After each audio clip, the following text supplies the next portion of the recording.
ঢাকার এক বেসরকারি হাসপাতালে চিকিৎসাধীন বাংলাদেশ জামায়াতে ইসলামের আমির ডাক্তার শফিকুর রহমান হঠাৎ সেখানে পৌঁছে গেলেন ইসলামী আন্দোলন বাংলাদেশের আমির শায়খে চরমনাই সৈয়দ মোহাম্মদ ফয়জুল করিম।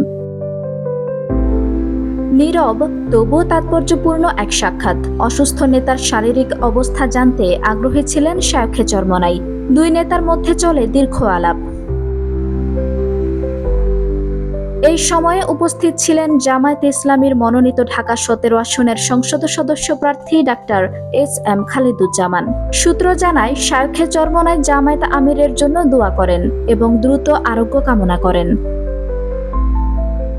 তবে এই সাক্ষাৎ নিছক সৌজন্য সাক্ষাৎ নাকি এর পেছনে লুকিয়ে আছে কোনো রাজনৈতিক বার্তা, তা নিয়েই এখন রাজনৈতিক অঙ্গনে গুঞ্জন তুঙ্গে।